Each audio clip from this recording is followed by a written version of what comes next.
Albert DeMeo was born on September 7, 1940, in Bath Beach, Brooklyn. His immediate family were all immigrants from Naples who had left a life of crushing poverty behind in their native Italy to pursue the American dream. When he was a child, Roy's family only ever spoke Italian in the small apartment they shared, and as a result, he found it difficult to fit in with his elementary school classmates. His formative years were characterized by alienation, poverty, violence, and cruelty, and given that he didn't excel academically, Roy quickly began to see organized crime as being his only path to wealth and power. When he was in his late teens, an uncle of his asked him if he was looking for work. Roy had no idea what the job was, only that his uncle had connections with the Gambinos, one of the 5 families that dominated organized crime in New York City at the time. He accepted, and so began a descent into the shady, blood-soaked world of Italian-American organized crime. Roy proved that he had a penchant for brutal, methodical violence and thorough discretion, and this quickly began to turn the heads of the Gambino family's capos, senior members of the criminal gang who were in charge of its day-to-day operations. Roy was reliable, punctual, and a stone-cold killer, everything they could possibly want in a young soldier. It wasn't long before word reached acting boss Paul Castellano, who was so impressed with Roy's loyalty and enthusiasm that he began to give him more and more responsibility. By the time he was just 31 years old, Roy's meteoric rise in the ranks of the Gambino crime family meant that he was put in charge of his very own crew, one that was both feared and respected all throughout the 5 boroughs of New York. The DeMeos, as they came to be known, were the only crew trusted to deal with some of the grislier work that Castellano needed doing, and as a result they became notorious for the macabre ways in which they killed and disposed of the people marked for death by the heads of the family. The DeMeos were thought to have racked up a body count well into the low hundreds, with the vast majority of the killing actually committed by Roy himself, and the fact that they got away with so many murders was down to Roy instituting a very specific process of murdering and dismembering victims, one that they began to call the Gemini Method. Named after the Gemini Lounge, a nightclub which members of the DeMeos frequented for both business and pleasure, the Gemini Method was a set of established procedures that ensured their victims would simply vanish from the face of the earth. Multiple former crew members detailed the same grim method to FBI agents when they entered various witness protection programs in the early 1980s, all taught to them by Roy DeMeo himself. The victim was first lured to the side door of the Gemini Lounge, then into an apartment in the rear of the building. Hiding in this apartment would be a DeMeo executioner, sporting a silenced pistol and a large towel. The victim was shot in the head before the executioner would quickly wrap the towel around the dead man's skull, soaking up the blood which flowed from the bullet wound. As soon as this was done, another mafioso would take out a large knife, stabbing the victim in the heart to further stem the flow of blood from the original head wound. Then, once the victim was confirmed dead and any bleeding was under control, the crew members would drag the body into a nearby bathroom after stripping it of any and all clothing. In the apartment's bathtub, all possible blood was then drained from the body in preparation for what came next, the complete dismemberment of their poor, unsuspecting victim. The crew would carry the body back into the apartment's main room and lie it out on a large plastic sheet. There they could saw off the victim's head, arms, and legs, placing each into a trash bag which in turn was placed into a large cardboard box. The next trick was to take these cardboard boxes over to the Foster Avenue dump in Brooklyn, a place where thousands of tons of garbage was processed every single day, and one where the gruesome fruits of their labor was unlikely to be discovered.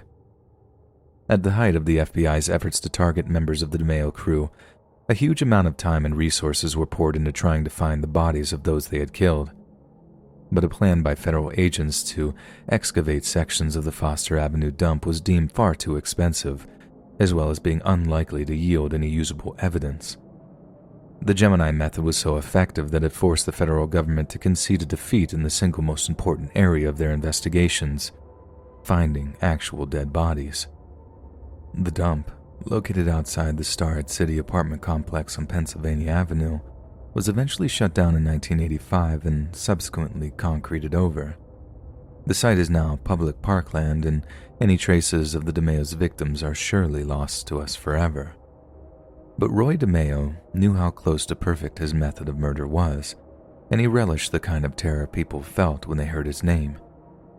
By the early 1980s, he started to think he was untouchable, and his lust for wealth and power quickly grew beyond the control of Paul Castellano, the head of the Gambino crime family. Castellano knew that Roy had to be dealt with before he attempted some kind of coup, and began the process of putting a hit out on him. It was difficult to find someone who'd take the job. The hitmen of New York City were far from excited about the prospect of gunning for one of the most notorious killers in the history of the American Mafia. But money talks, and eventually Castellano found someone willing to rub DeMeo out. And so it came to pass that Roy DeMeo simply left his house one day and never came home. On January 10th, 1983, Roy went to a crew member's house for a meeting with his soldiers. Then that night, he failed to show up to his own daughter's birthday party. Those close to him said that they knew something was wrong almost immediately, as it was totally out of character for Roy to miss a family event like that. Then, just 10 days later, Roy's Cadillac was discovered in the parking lot of the Varuna Boat Club in Brooklyn, with his partially frozen corpse stuffed into the trunk. He had been shot multiple times in the head and had a bullet wound in his hand from where he tried to stop a torrent of lead with nothing but his outstretched palm. It was a sad, pathetic end to a life of a man who seemed more like the Grim Reaper to many of the Italian-American criminal underworld. Roy's death also preceded an FBI sweep in which the remainder of his crew were rounded up and imprisoned for life, convicted of a total of 25 murders, along with car theft and drug trafficking. The DeMeo crew had been completely wiped from existence, but they left a legacy that persists even today. The so-called Gemini method lives on in the Gambino crime family and has become a method of murder so effective and widespread that even Hollywood movies depict the process, sometimes in some disturbingly accurate reproductions too. It appears evil is capable of leaving a lasting impact just as much as good is, and Roy DeMeo's life's work has made his name a synonym for the very real horrors of American organized crime.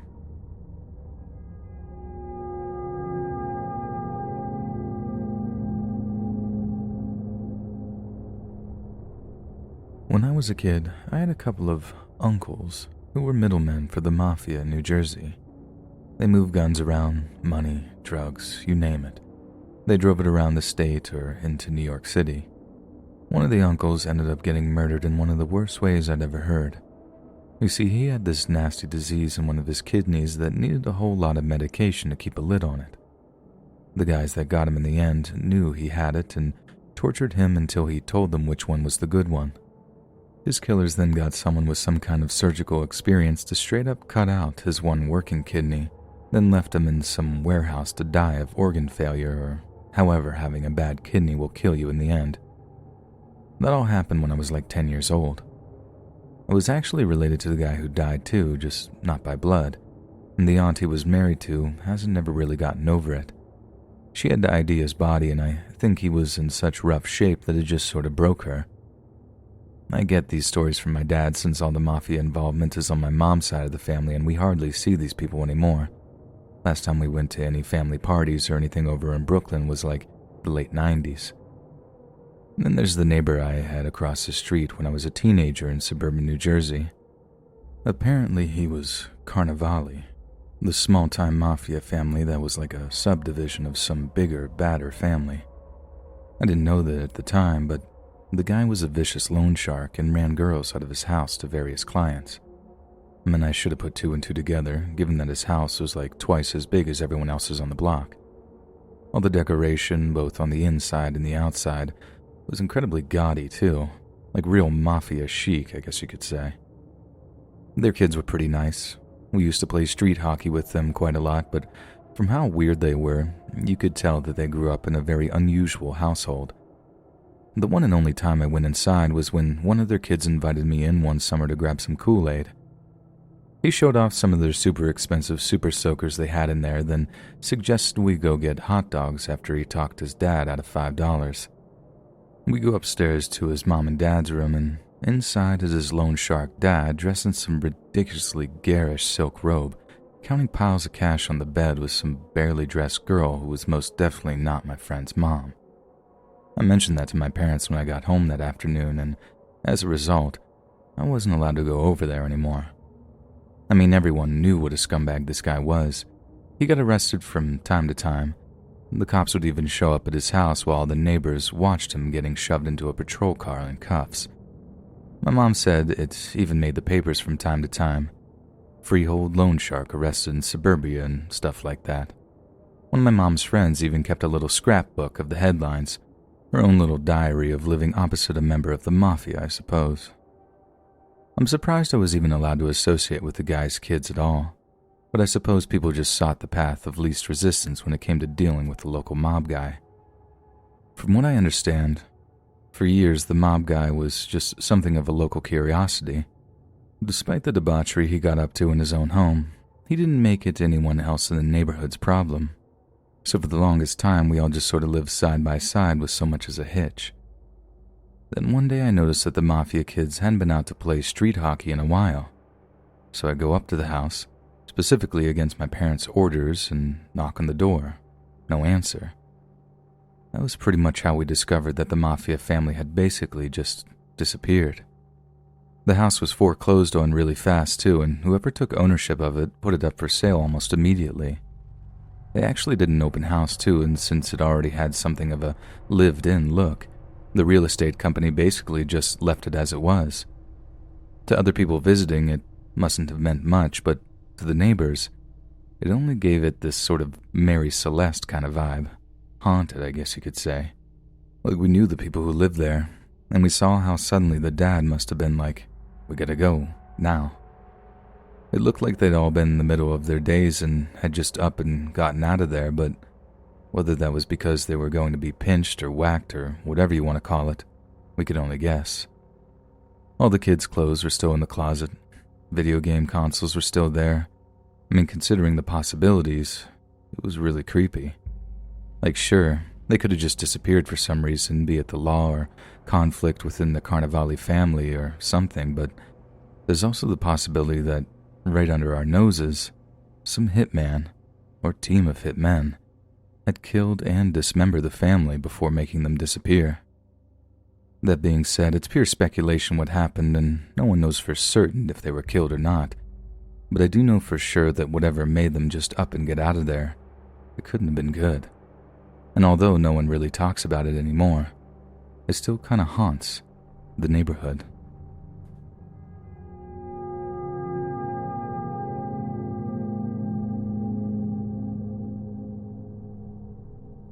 For almost 20 years of my life, I lied to all but a handful of people about what I did for a living. My story was that I worked as a consultant for a big cleaning company. I'd explained that I basically got paid very handsomely to do what we called benchmark cleans, which was when an expert would scrub a place down to show the owners how clean it could be. That way they'd know if their janitorial staff were slacking off or cutting corners. I mean, it was as good a story as any, and it at least explained why I was often spotted loading cleaning supplies into the trunk of my Cadillac Alante. And in a way, a cleaner was exactly what I was. Only I was occupied with a very particular kind of cleaning that sometimes takes place after a very particular event. You see, I worked for the Italian mob in Boston, and my job was cleaning up murder scenes. As you can imagine, the profession that I fell into is not something you go to college for, and I do mean that I fell into it. It's not like I went out looking to get myself work purging crime scenes of any biological evidence. It just sort of happened that way. When I was 19, I was working in a bar owned by a very mobbed-up guy who will remain nameless for obvious reasons. I was working the end of a real slow shift one night, and the manager had gone home early, having left me with the keys to lock up. As I was doing so, 3 guys came in saying they knew the owner, and I just assumed they were interested in a little after-hours drinking, which did occur often. Two of the men led a third into a back room, and then the next thing I heard was this voice shout, "Wait," before one of the guys comes back out and tells me to bring a mop into the back room in exactly 15 minutes. I do as I'm told, and walked into the back while one of the guys explained to me that there'd be a spillage that I needed to clean up. There was this huge puddle of what was really obviously blood, and I got this mob guy telling me, "Hey, don't worry about it, it's tomato juice, just get it cleaned up already." I was terrified to go to prison in connection with that murder, should these two guys get found out. Like I was the one who let him into the bar after hours anyway. Like there's no reason why a jury wouldn't believe that I had something to do with it. So I cleaned better and faster than I'd ever cleaned anything before in my life. I mopped and scrubbed that floor thoroughly, twice, and when the two mob guys had finished off one of the expensive bottles of grappa, they came back to check my work. Needless to say, they were impressed. There wasn't a speck of blood anywhere, not on the walls, not on the floor, nowhere. This one guy is so happy with the job I did, he slips a couple of dollar bills into my pocket and pats me on the back. I was way too scared to check the amount until I got home that night, but when I did, I found that they were 2 crinkly hundreds. And to 19-year-old me, that made me a very rich man for the night. It was only about a week when the same two guys appeared during a closing shift I was working at the bar. The manager was there at the time, and we were pretty busy since there had been a Red Sox game on, but he didn't say a word in protest when these two guys told me to follow them out to their car. I was absolutely terrified, and I was almost certain that they were going to have me killed because I could turn witness against them. They took me across the north end to a little house with a bunch of blood all over one of the back rooms. I thought it was like an abattoir for people at first, that I'd be killed there and then disposed of in whatever way these guys did their work.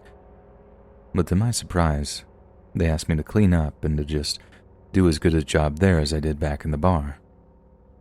Again, I do as I'm told, scrubbing every iota of blood and human tissue from that back room. It was way worse than the bar that time, as the blood had really seemed to soak into a section of the carpet, but a mix of Clorox and pure elbow grease dislodged all of the discoloring, so even though it took a good few hours, by the time I was done, the room looked as good as new. This time I was paid the full amount a Mafia cleaner would normally get, $2,000, and I couldn't believe it. It was more than double my month's pay at the bar for just a few hours of work. And somehow the disgust of cleaning up all that blood was somehow overridden by my fear of the local mob.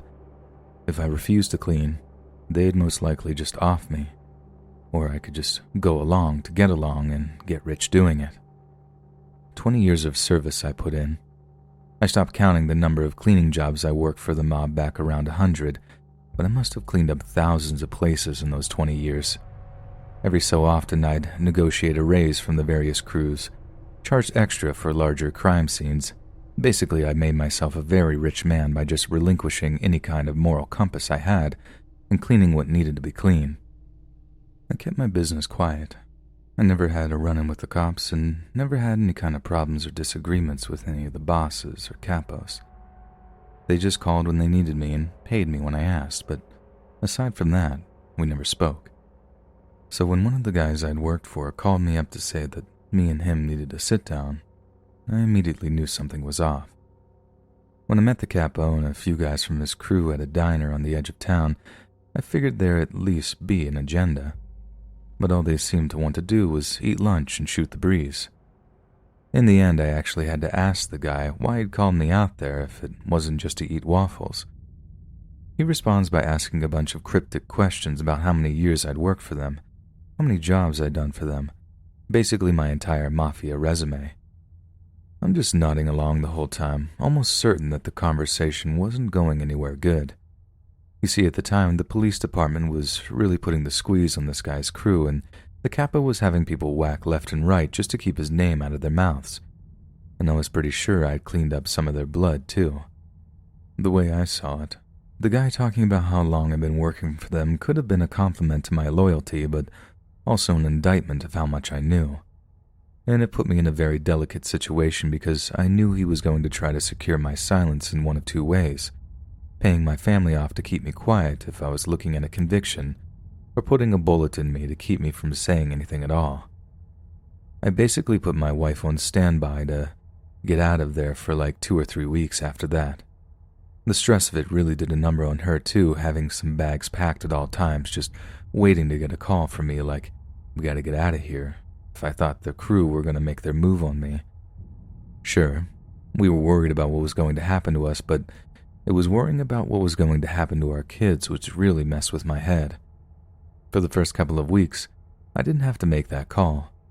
Everything seemed like it was going to be fine. I even worked a couple of jobs for the same people I thought were going to kill me, just trying to play like everything was cool. If I started acting shifty, they'd think I was a rat, and then I was definitely done for.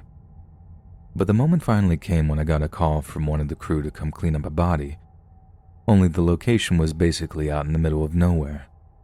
Now what gave it away was that most of the cleanups were in inner-city high-traffic areas, close neighborhoods, people who might see things, smell things. Those were my bread and butter. If a group of guys whack someone in the middle of nowhere, they can basically just kick some dirt over the body and get gone. So I give the guy a call and start probing for details about what kind of job it was, and long story short, his responses were incredibly suspicious. I actually text my wife while I was still on the phone with the guy like, take the kids to a motel now. I just had this gut feeling and I wasn't about to take any chances. So I tell the guy I'm on my way, but really I drive home to see if the wife got out okay. When I cruise past the street we lived on to scope out the driveway, the first thing that gets my attention is this big black SUV just sat across from the house.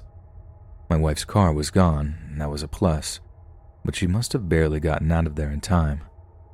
And I knew well that whoever sat in that SUV was there to do us harm. Given the distance between us, I managed to just back off and drive away before they noticed me. But the whole time I was in complete, full panic mode. I was texting my wife, making sure she drove way outside of the city before she found somewhere to stay. All the while bluffing the mob guy, telling him the traffic was terrible but I was still on my way. I hadn't been that scared since I was a teenager, and I first had my run-in with those mob guys in the bar I worked at. I'm sweating through my shirt in the driver's seat of my car, taking calls from this guy and having to pretend that it was just a regular day at the office. Now those guys were brutal, but they weren't too smart, and me and my wife managed to get the kids out and disappear over the next couple of days. I changed my phone, bought a different car. Basically my life as I knew it had just gone up in smoke, and we'd have to just start again somewhere new. But the last thing that guy said to me over the phone when he finally realized I was jumping ship still makes my skin crawl to this day. At first he asked after my kids in this nice polite way, asked how they were doing in school, all this other stuff. Then he starts telling me that if I just do the right thing, then they'll all be okay. But when I told him I just couldn't do that, he finally lost his temper. Jesus Christ, the things he said he'll do to my wife were enough to keep me up at night. But the things he'd said he'd do to my 2 young daughters made me feel physically sick even today. I got rid of my phone after that and never spoke to the guy again. Like I said, my life is completely different now, and I'm sure you'll understand if I spare you the details. Even submitting this story, I'm really doing it as anonymously as I can. I just wanted to get it off my chest because it's been weighing on me. Wanted to tell somebody. But the way I feel about my time working for the mob is kind of like this old saying I once heard about appeasing people. How you feed the crocodile, hoping that it'll eat you last. That's exactly what I did with the mob. And in the end, it really did try to eat me, too.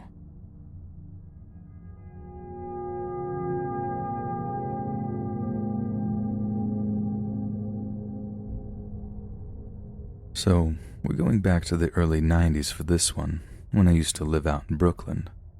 In 1992, I moved from rural Ohio all the way out to the Big Apple to pursue my dreams of being an artist. It was one of the scariest things I've ever done, but I have very few regrets.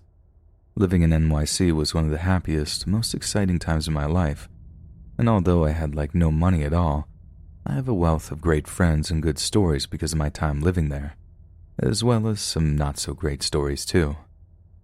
Anyway, I lived in a place in Brooklyn called Brighton Beach. A lot of you will be familiar with the area because, according to my kid anyway, it's a place you start off in the video game GTA 4. It's right next to Coney Island, has a bunch of above-ground railways over the streets, same place where the car chase takes place in that old French Connection movie too, I think.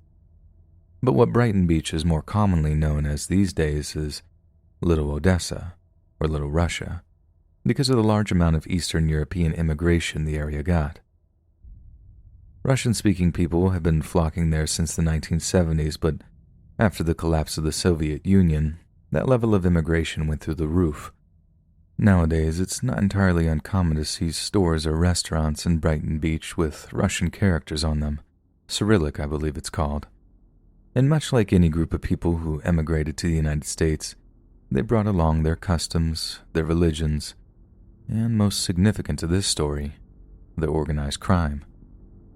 So I had this buddy when I lived out in Brooklyn, one I used to hang out with a whole lot. One day we're walking past this Russian cafe when a fight spills out into the street. These Russian guys are kicking the tails of these American guys, like really putting the hurt on them. Me and my buddy are just watching from across the street, just gawping like people normally do whenever there's a street fight. The American guys start running away, and this one Russian guy actually hulks out of his shirt. I think it was a button-up though, so not a true Hulk moment, and starts shouting after the fleeing American guys. He had these tattoos all over his chest and back, pictures of those domes they have on Russian churches, all this other religious iconography, and he also had these 2 stars on each of his shoulders, like an old-style design that reminded me of the directional pointers on old maps. Anyway, we just kept walking before the Russian guys caught us staring and thought that would be the end of it. But as it turns out, my buddy was pretty fascinated by the tattoo designs, and in a spur-of-the-moment decision decides to get himself a pair of shoulder stars similar to the kind the Russian guy had on him. Admittedly, they did look pretty cool, and I understood when my buddy wanted to show them off during the summer that followed. But when he did, we found some pretty weird things that would happen whenever we were out in public. For example, one time we went to this little pelmeni place we used to visit all the time. Pelmeni are these little dumpling-type things, really cheap, really filling, so they made up quite a big chunk of our diet when I called Brooklyn home. Anyway, we eat a bunch of dumplings, drink a few shots of cheap vodka, and then go to pay the check. The service had been extra good that day, and we intended on tipping what little we could, but the owners wouldn't take our money. No matter how much we insisted, the guy behind the counter just laughed nervously and kept pushing our hands away while talking to my buddy with the tattoos in Russian. We were most definitely broke enough not to refuse a free meal, so we went on our way and didn't think too much about it. But as the weeks went by, stuff like that kept happening. People would randomly speak Russian to my buddy. People acted real skittish around him, and while we didn't really know why, I remember having a hunch that it had something to do with the tattoos. A hunch that was confirmed when one of the Russian-speaking incidents turned pretty nasty. This big bear of a guy walks up to my buddy and greets him warmly in Russian. My buddy's all like, "Sorry man, I don't speak Ruski." And the dude's expression changes entirely. He starts poking my buddy real hard where his tattoos are, speaking angrily in Russian the whole time. Whoever was with him only barely restrained him from kicking my buddy's butt right there, and we were left confused and frightened. After that, my buddy didn't show off his tattoos so much anymore, and in fact, he didn't have them for much longer. Not because he had them removed either. That whole tattoo removal was expensive as heck back then and wasn't anything like the exact science it is today. He didn't have them for much longer because, one night, he got a knock on his apartment door. He answered, and these big guys in tracksuits burst through his door before grabbing him and forcing his shirt off. And then, with the help of a hot clothes iron, they burned and cut those stars off his shoulders until there was nothing left but raw flesh. I remember going to visit him in the hospital, and he told me the gist of what happened. Not too much detail, I just put that together myself. It was the most horrifying thing I'd ever heard, and as you can imagine, my buddy was severely traumatized. His parents had to pay his hospital bills and he moved back to Vermont to live with them not long after. And after that, I stayed well away from any of the Russian cafes where large men in tracksuits seemed to hang out all day, doing very little. Knowing that I lived so close to people who were capable of such horrific violence, it seriously gave me the creeps. I live in Columbus now, a long way away from the Russian Mafia on Brighton Beach. But what happened to my Bright Beach buddy still haunts me, and it explains why I'm so vehemently against any of my kids getting tattoos.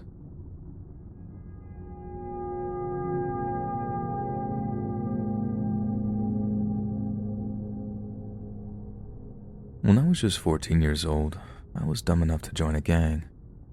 I should clarify a little that I wasn't like some big-time criminal dropping bodies or moving weight. Me and my homies were young when we joined, and we were considered shorties to the actual grown men over in East Chicago. But if we stuck around and did as we're told, we had a chance to be jumped in and marked at 16. Not going to lie, we were nothing but a bunch of wannabes. There were a couple of older kids who were our mentors, but for the most part, it was a bunch of teenagers playing hard until they were old enough to be actual corner boys. It was dumb, and actually pretty dangerous, but it gave me what I needed during that time, a sense of belonging. My family had just gotten out of the projects of Gary, Indiana, to a little neighborhood right outside of Gary. Living there as a mixed-race Dominican who looked all white, that was not fun at all, let me tell you, so I was really glad to get out, but it just didn't really change anything. When we landed in the new neighborhood, I had no friends. We were still poor, and on top of it all, my dad had just found out that he was dying of lung cancer. Life sucked. But being in a gang changed all that. At least for a little while, anyway. I finally had friends again.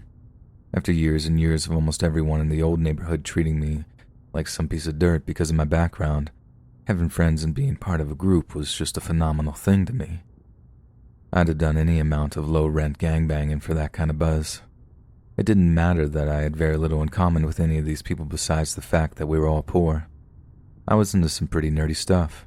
Star Wars, D&D, that sort of thing. They were all into boxing and stuff, which I thought was kind of lame, but it didn't matter. It was us against the world. I'll admit, we did some pretty scumbag things. Broke into a few houses and beat the life out of this old guy who caught us stealing from him. We did our fair share of dumb stuff, but for the most part, we just hung out together and acted like stupid kids who dreamed of being big-time gangbangers. And that same summer I first joined ended with me doing a 2-month-long stint in the Lake County Juvenile Center, which made living in the projects seem like paradise by comparison, but didn't quite put me off to the whole lifestyle. In hindsight, I realized that we were all just ghetto runts who had banded together, but at the time it was like a brotherhood that I didn't know I desperately needed until I had it. They were there at my pap's funeral. They showed up to my grandpa's funeral too. They were actually there for me, And for a long time I didn't think there was a thing in the world that could make me turn my back on it.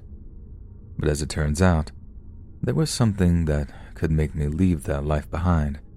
Something that made me realize that what we were doing wasn't a game, and something that made it clear to me that I just didn't have what it takes to live that lifestyle.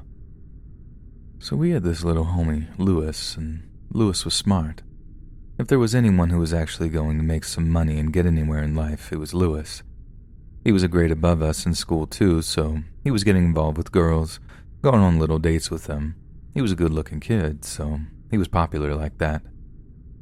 Anyway, Lewis is playing it cool with all these sophomore girls until he gets real stuck on this one particular chick called Vanessa. They start dating, and after that we barely saw Lewis. He spent pretty much all of his time hanging out with her. Not long after, he started getting more responsibility in the gang. He was putting in work for the big homies in East Chicago, so he had barely any time to hang out with us in general. I was happy for him, but it sucked that he wasn't around as much. Then, around Halloween time, I got a call from Lewis asking if he can stay at my house for a few days. I said, yeah, sure. My mom worked so much that she barely noticed if he was there, and it would be a great opportunity to catch up. But when Lewis gets to my house, he wasn't exactly in a catching up kind of mood, and to be honest, he looked terrible too. Like he looked like he barely slept, and when I offered him something to eat, he tore into it and tried to give me a $50 bill afterward, like I just saved his life or something. I asked him what was wrong, but he tries to pretend like everything's cool. I figured he would just tell me what it is when he was good and ready, so I didn't chase it, but later on, when he lifted up his shirt a little and showed me the gun tucked into his waistband, I demanded to know why he was acting so weird, and if the gun had anything to do with it. It came as no surprise when he said that it did, and that he had it on him to protect himself. I ask who he might need protection from, and he just says, the big homies. The whole story that came next was pretty long and complicated, so I'll try to make it simple. Basically, Lewis had to go grab a package for one of those big homies, who then said whatever was in that package was short, and their conclusion was that Lewis had stolen from them. I asked Lewis if it was true, if he actually did steal some money or some drugs or something, and he said no, but I don't know if I really believed him. But whatever he did or didn't steal anything, these bigs were looking for him, and Lewis seemed absolutely terrified of what they might do if they got their hands on him. He stayed in my house a couple of days, but he mostly spent all his time either looking out my bedroom window or texting his girlfriend Vanessa. What I figured would be a good chance to catch up turned into an episode of The Fugitive. And the next thing I know, he's asking if this Vanessa girl can stay at my house for a couple of days too, because he can't be out there just walking around, and he said he missed her. I'm pretty sure that's where my mom would draw the line, but being the good friend that I was, I agreed to hide her in my room for a night or two so they could hang out. So my mom goes out to work her 12-hour shift down at the hospital, and that was Lewis's signal to invite Vanessa over. He calls, they talk, and she was due over at my mom's place in like 30 minutes. Half hour goes by and there's no sign of Vanessa. Then an hour goes by and there's still no sign of her. And as you can imagine, Lewis is getting pretty worried. He's calling her, she's not picking up. He starts freaking out, and I try to reassure him. In the end, we'd come to an agreement that her parents had grounded her for trying to sneak out at night and had confiscated her phone. It was nothing he could do anything about, and there was no point panicking. It was only when he had that in his head that I could actually get any sleep. The next morning, my mom's making us breakfast before she goes to sleep off her night shift. She's cooking pancakes, and she has the radio on while she's doing it. Lewis is acting all chill at first, but then he heard something on the radio that made him go white as a sheet. All I heard was that some guy had set a fire somewhere in East Chicago, and at first, I didn't understand why Lewis was so freaked out about it. It was only later when we heard that the fire department had pulled a charred body out of the burned-out car that I really started to get it. Lewis broke down crying, telling me he knew in his gut that the body belonged to none other than his girlfriend, Vanessa. I tried to comfort him, tell him there's no way he could have been sure of it. The corpse was so badly burned that they had to examine the person's dental records to work out who it was. But work it out they did, and guess what? It was exactly who Lewis thought it was. It was Vanessa. According to Lewis, the big homies must have worked out that she was his girl, then picked her up right as she was leaving to come over to Mom's place. Vanessa knew where he was hiding out that night, and the fact that we didn't get a visit from her while she ended up dead in a car fire is a testament to the fact that she didn't open her mouth. She kept Lewis, and probably me too, safe that night, and she paid for it with her life. Lewis couldn't even go to her funeral. He figured the big homies would send some people to watch it, see if he turned up, and from what I heard, that's exactly what they did. The day of the funeral, I went down to the corner store to pick up some Garrett's, thinking it might help Lewis pick himself up a little. I get back to my house, he's not in my room. But out of the window, I can see him on the kids' jungle gym in the park across the street. So I start walking over with his Garrett's, not thinking I'd need to announce myself, and all the while, he just sat there on the swing, set with just this broken look on his face. And that was the last time I saw Lewis alive, because the next thing I know, he's got the barrel of a pistol on his chin, and he pulls the trigger. I had to watch one of my best friends take his own life.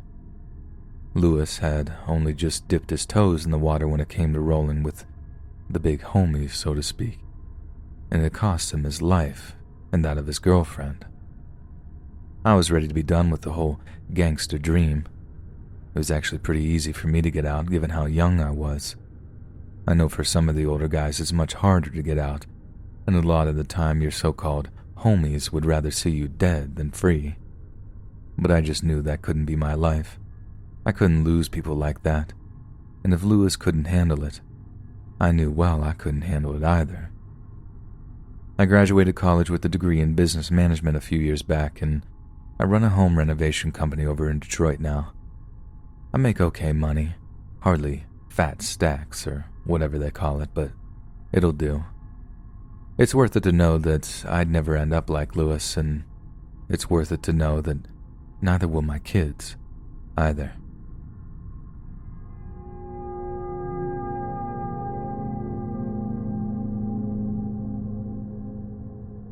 The brothers Charlie and Eddie Richardson were born in mid-1930s Britain in a place called Brentford in Middlesex.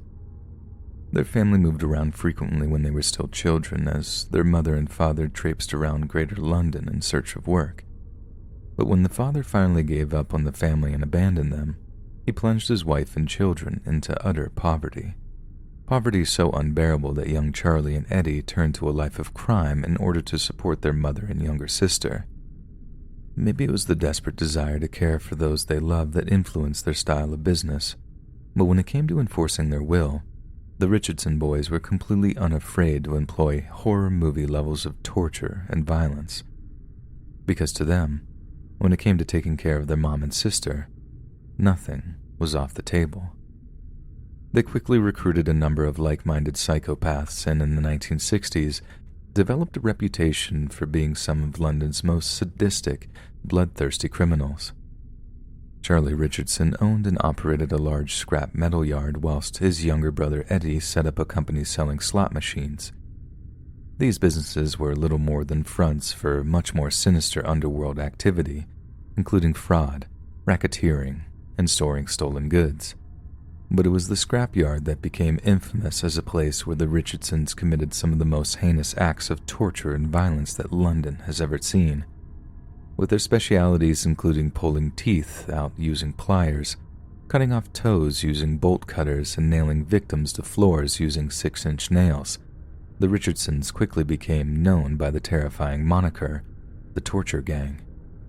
But arguably even more disturbing than the horrific pain they would inflict were the psychological games frequently employed by the Richardson gang. They used mock trials to mentally break down those they were about to torture, with Charlie and Eddie's goons hauling their victims into a makeshift dock while their bosses played at being judge and jury. When the verdict came in, the accused was always guilty, but the punishments tended to suit the crimes. Smaller offenses normally warranted being beaten or whipped, but in the case of more serious offenses, the victim might expect to be burned with cigarettes, have their teeth pulled out with pliers, be nailed to the floor, have toes removed with bolt cutters, or to be given electric shocks until they lost consciousness. The electric shocks were inflicted by an old army field telephone with clipped, exposed wire, one which included a hand crank-powered generator, an ingenious way of creating what was essentially a portable torture device. The victims were most often placed in a bath of cold water to enhance the electrical charge, with the metal clips being attached to the victim's most sensitive areas. Shockingly enough, any of the Richardsons' victims who were too badly injured to leave the scrapyard would be driven over to a disgraced doctor that was on their payroll. The doctor would then fix them up, and in a terrifying display of psychopathic civility, the Richardsons would foot the bill. This bizarre process of trial and torture came to be known as taking a shirt from Charlie because of Charlie Richardson's habit of needing to give each of their torture victims a clean shirt in which to return home, since the shirt the victim had arrived in was usually soaked with gore by the time they had to leave. According to one former member of the torture gang, a money collector in their employ was apparently skimming money off the top of his collections and had to be warned twice already when his counts had come up short. When he was caught gambling some of the money on dog races in nearby Catford, The Richardsons dragged him out to an abandoned warehouse near a tower bridge that they often used as a hideout. The money collector then had his feet nailed to the floor and was kept as a prisoner for 2 days, in which time several of the gang members used him as a human toilet. But the gang's reign of terror was short-lived, with all of their victims walking around London telling their horror stories of the vile torment they were subjected to. The Richardsons began to attract all manner of attention, mainly from those that broke the law, but also those that sought to enforce it. And so on July 30th, 1966, the day the English soccer team won the World Cup for their one and only championship, Charlie Richardson had his celebrations spoiled by being arrested on charges of grievous bodily harm. Not long after, the rest of the gang were picked up by police on a variety of charges varying from fraud and extortion to assault and attempted murder. During his trial, there were even rumors that Charlie Richardson had a side hustle going with the South African Bureau of State Security, basically the South African CIA, who had given Charlie the job of bugging the British Prime Minister's phone. But very little of the accusation was actually substantiated. What became known as the torture trial ended with Charlie and his brother being sentenced to 25 years in prison for basically running a torture house in the middle of London. Their incarceration brought about the end of the Richardsons, and the London criminal underworld breathed a collective sigh of relief. Hundreds of them bore the scars of the punishments meted out by the Richardsons' mock trials. They were missing toes, missing teeth, blinded, fingerless, and sported facial burns, and were all haunted by the way the Richardsons laughed while they screamed in agony, over and over again. Hey friends, thanks for listening. Click that notification bell to be alerted of all future narrations. And if you got a story, be sure to submit them to my subreddit, r/letsreadofficial, and give and receive feedback from the community, and maybe even hear your story featured on the next video. And join a live stream to catch an invite to my Discord. And if you want to support me even more, grab early access to all future narrations for just $1 a month on Patreon, and maybe even pick up some Let's Read merch on Spreadshirt. And check out the Let's Read podcast, where you can hear all of these stories in long compilation form and save huge on data, located anywhere you listen to podcasts. Links in the bio. Thanks so much, friends, and I'll see you again soon.